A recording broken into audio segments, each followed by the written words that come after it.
Assalamualaikum warahmatullahi wabarakatuh.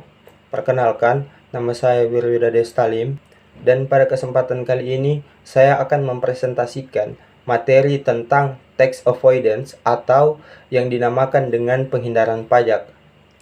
Tax avoidance atau penghindaran pajak adalah suatu skema transaksi yang dilakukan oleh wajib pajak untuk mengurangi atau bahkan menghapuskan beban pajak dengan memanfaatkan celah atau loophole dalam peraturan perpajakan. Walaupun pada dasarnya ada praktik tax avoidance yang dianggap legal alias tidak menyeleweng dari hukum, tetap saja praktik ini bisa merugikan negara. Kemudian ada beberapa jenis tax avoidance. Menurut James Kessler, seorang pengacara pajak dari Inggris, tax avoidance adalah tindakan yang dapat dibagi menjadi dua jenis. Yang pertama, acceptable tax avoidance atau upaya menghindari pajak yang bisa diterima secara hukum. Praktik ini dinamakan demikian karena dianggap memiliki tujuan yang baik serta tidak dilakukan dengan transaksi palsu.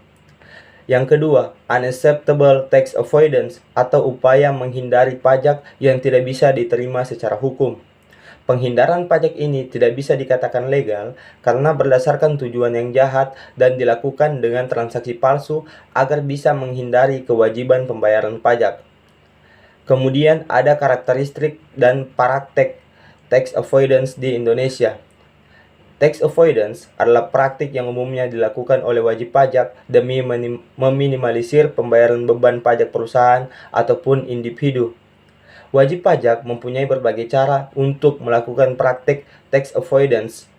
Yang pertama, yaitu dengan hibah. Pasal 4 ayat 3 huruf A angka 2 dalam Undang-Undang Nomor 36 Tahun 2008 menjelaskan bahwa harta hibahan yang diterima oleh keluarga sedara yang masih ada dalam garis keturunan lurus dan dari 1 derajat akan dikecualikan dari objek pajak. Yang kedua, pinjaman nominal besar ke bank. Mengutip pasal 6 ayat 1 huruf A dalam Undang-Undang Pajak Penghasilan, bunga merupakan yang secara langsung atau tidak langsung berkaitan dengan kewajiban usaha. Yang ketiga, pemanfaatan Peraturan Pemerintah Nomor 23 Tahun 2018.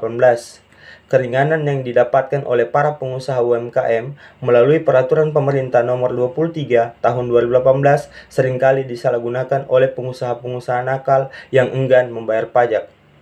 Demikian presentasi saya, kurang dan lebihnya mohon dimaafkan. Saya akhiri, wassalamualaikum warahmatullahi wabarakatuh.